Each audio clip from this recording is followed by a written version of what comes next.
Friends, it's Michelle here at Magnolia Grove Homestead. If you are new here, welcome. Every Wednesday I take you around the garden and just kind of show you what I've got going on.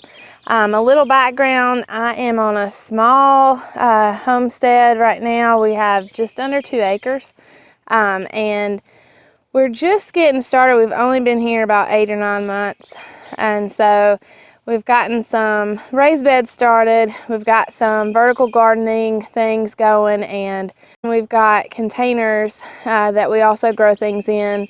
And then we have a few, like we have 12 chickens, and they're not old enough. They haven't started laying eggs or anything yet. So right now we're still outsourcing a lot of our stuff, but the main thing that we're doing right now is our garden.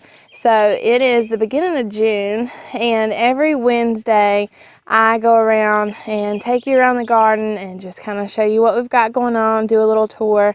Today's tour is probably going to be a little rushed just because it's supposed to start pouring down rain, and we're supposed to get some pretty nasty thunderstorms here soon. So I just want to take y'all around and kind of show you what is going on, what has changed.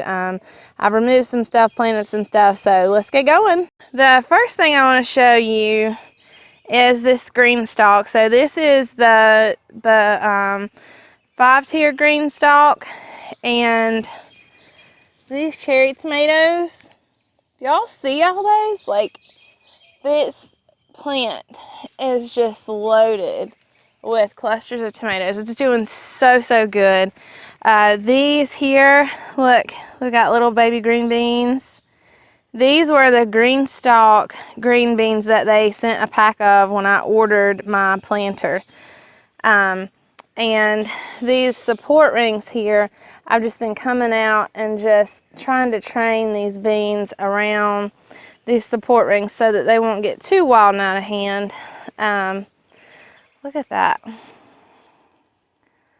Look at that guy. Up here, this lemon cucumber plant that I started from seed is doing good. Look at all those little, these are gonna be little baby cucumbers here within the next day or two.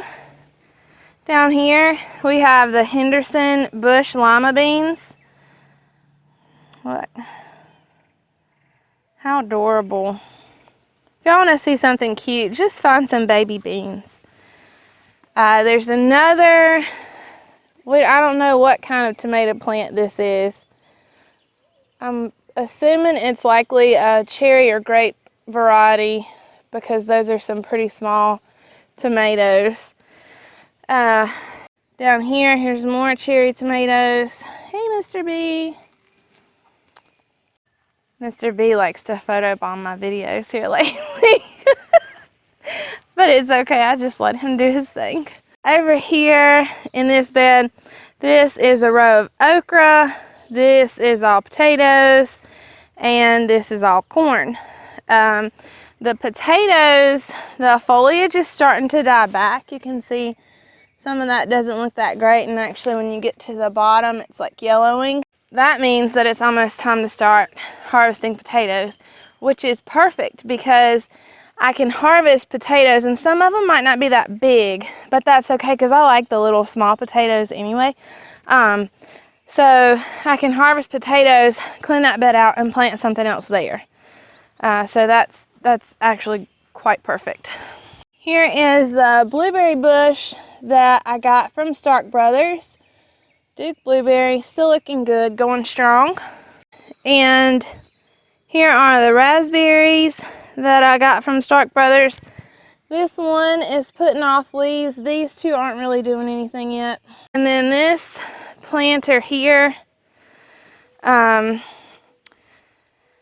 this is what I had greens and herbs and that kind of thing in, and it's just so hot that everything is bolting and not doing that well. Now this Thai basil, even though it has went to flower, is still gorgeous, so that's good. And then look, chamomile.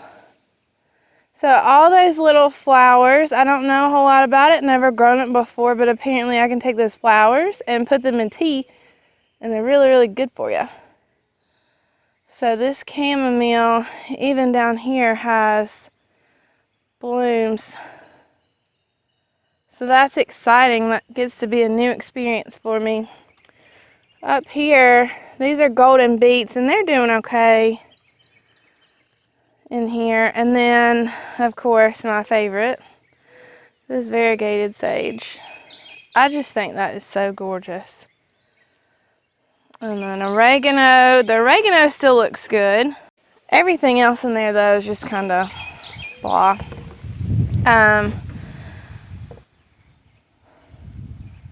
Over here on the table, we still have these little orange hat tomatoes. I gave away a couple plants the other day to a friend, and she just thought they were adorable.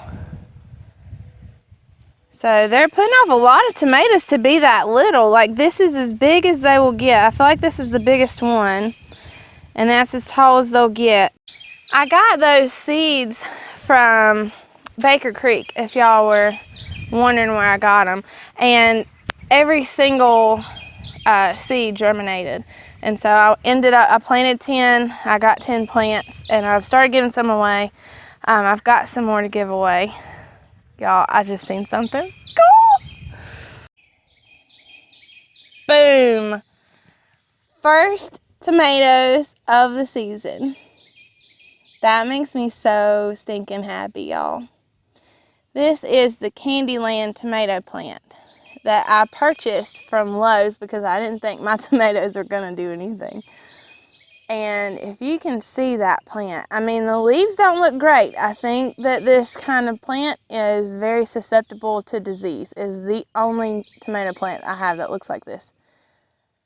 But it is loaded with tomatoes. I separated out these buckets a little bit so that these plants have room to breathe and grow. The rest of them, this one, we don't know what it is. This is the yellow pear cherry tomato plant. And then Bosque Blue Bumblebee and Sun Sugar. All of these are setting flowers. There's a Blue Bumblebee babies. All of these over here are aromas that I need to stake. They're just extra aroma tomato plants, and since those are the ones that I will mostly be canning, I didn't want to lose those plants, so I just stuck them in these food grade buckets. I just need to put some stakes in there and tie them up. The June Bear and strawberry plants are growing. They're doing great. Again, I don't expect them to do anything this year, and even if they did, I'd pick those blooms off and just have them ready for harvest next year. These two buckets right here are those store-bought potatoes that I told y'all they were chitting in the pantry, and so I planted them in some buckets, and they are going kind of crazy, so that'll be fun to harvest soon. And then over here, this is the tomato bed, which I came out and did a lot of work in, but then I got busy, so I had to stop. So all the tomatoes on this side all need to be tied up and pruned and all of that. But if you look here, I have lots of aromas. Look at that. Lots and lots of tomatoes. And the sun golds have babies. And this one. And then down here, these are my Cherokee purples. These poor plants I gotta get to work, guys. But here are some Cherokee purple tomatoes that we're just gonna wait to grow. This one is my favorite one. Let me see if I can show you. So this guy is huge. I actually think that was 1, 2, 3 blooms that just cat-faced together. So whenever you have those tomatoes that have those like odd shapes and pockets and things, what actually happens is the blooms, the little yellow flowers that you see on the plant, they'll like, two of them will be together, and that tomato plant will grow together. And when that tomato plant grows together, that's called cat facing. And actually on that specific tomato, I've been watching it as it grows. I think that was actually 3 blooms that just kind of joined together. And so I think that's going to be a really big tomato when it's ready. If you look all down the edge of this bed though, these are beets that I pulled out of this bucket and put up here underneath the tomatoes. That's called interplanting, when you plant 2 different things together. And these beets in these beds are doing so much better than those beets in the bucket. Here on the end of the bed, I've got eggplant, so things are kind of getting crazy down here, if you can see. But this is an eggplant plant. This, I think, is the shooting star eggplant. And then this guy is the Armenian yard-long cucumber, which I have to come out about every day and just keep it training to go up this trellis here.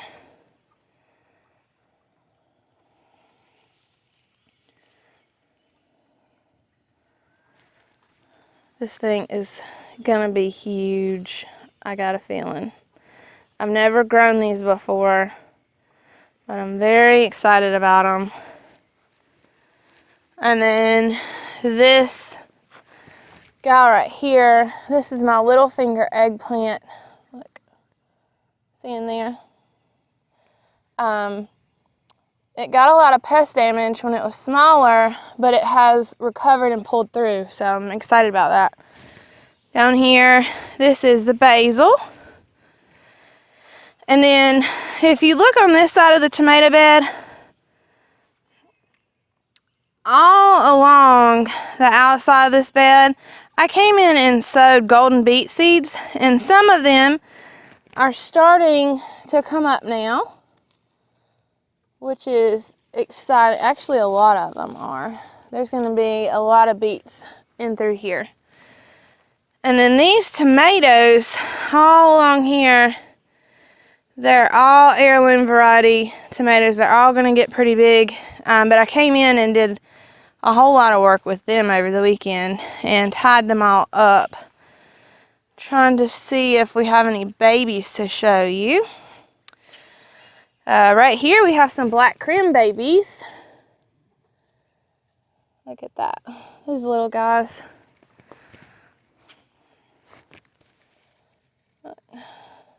Baby tomatoes are just the coolest. And see that one cat face too, if you can see that, which is fine. There's nothing wrong with it, but it has grown so much since I tied it up. Y'all look.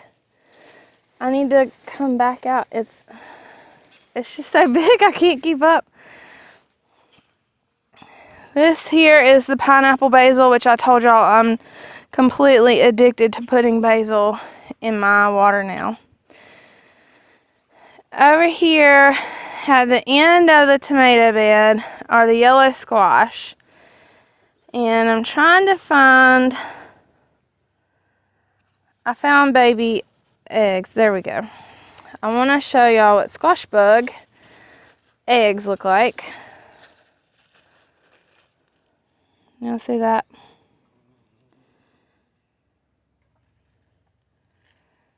These eggs have to be removed and squished.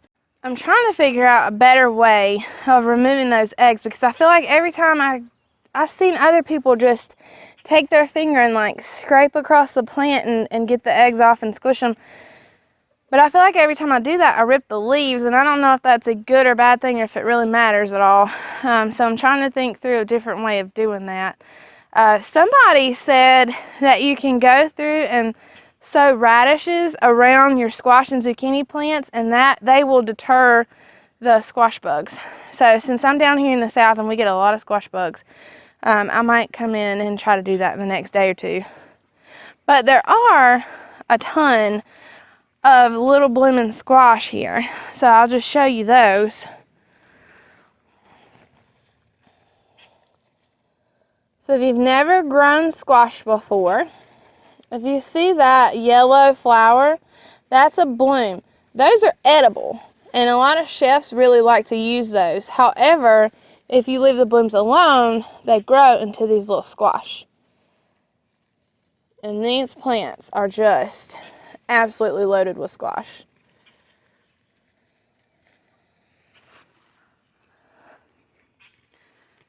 And then over here on the other side of this trellis, there are zucchini plants, which are very, very similar because they're both squash. And if you can see that, we have baby zucchini now. Yay! You'll see in there. I love like grilled zucchini, or just take it and slice it and put it in the oven. A little bit of butter, salt, and pepper. Oh my God, so good. These are mystery tomatoes. More of them. I need to come out and stake them. My pepper plants are growing really well. Now my little 3-year-old has been coming out and helping water, and I think he has just like blasted these. They're like, oh my God. So they're trying to fall over. He's so cute though. I can't even get mad when he comes out and tries to do stuff. At least he's trying to help. If y'all can see those, that's a baby pepper. They're just so tiny, these little blooms are. Right here, my corn is starting to come up, which is exciting. And then this trellis here, on one side, I've got cantaloupe plants, and I will, when they get tall enough, I'll come out and start weaving them up this trellis. But right now they're just not, well, like this guy is starting to get long enough. So I'm just gonna tuck him in there and see if he'll grab a hold of that trellis. And on the other side of this trellis, I have my green beans and my Cherokee Trail of Tears beans, and I am a happy green bean mama. So if y'all can see, these things are just really taking off. And actually, this one goes all the way up to here, which ends up being about at my chest, y'all. This plant is so healthy. It's thriving so much. And it's really, I came out and it had already started curling itself around the vine. I didn't even have to train it. So that's exciting. Right here, my carrots, I haven't ripped them up yet. Even though I'm not real convinced that they're going to do a whole lot. I think it's just too hot. But this sage that I almost gave up on is showing its little self. It is growing up so fast. Very evident that we have a caterpillar problem, because they just turned my kale into lace. So that can come out of the bed. And these here are more mystery tomatoes, which I think are like a cherry variety or something, because see how little they are. And then these shorter plants here are Jing Orange Okra that I started from seed from Baker Creek. These over here are green okra, which I'm assuming are Clemson spineless, that I purchased the starts from a local greenhouse. They're all doing really well. These flowers here are zinnias that I purchased from the greenhouse, and then these flowers are the ones that my dog had gotten into, and I didn't know what was what, But now as they grow, I'm thinking these two short guys are zinnias, but this might be my sunflower. And if so, I'm going to be really excited because that will be the first sunflower that I've ever grown.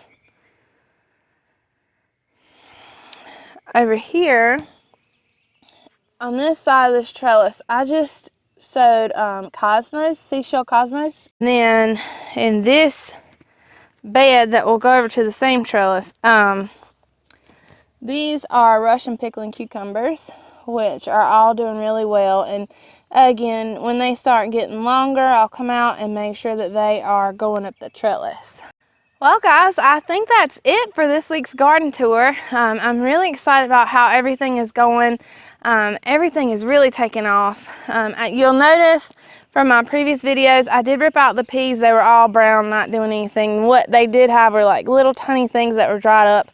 And it's because it's just too hot. So I'll resow those when it gets closer to fall and see how they do. But for now, I took that whole system out that I had those peas growing on. And next week, who knows, there may be no potato bed. I don't know. You'll just have to wait and see what I get around to. But if you enjoyed this at all, go ahead, like, subscribe to my channel, share it with other people who you know who garden in small spaces or are starting their own homestead. I am really excited to be able to share this journey with you all. And so that support would really help me out a whole lot. Until next week, I will see y'all later. Have a good day. God bless.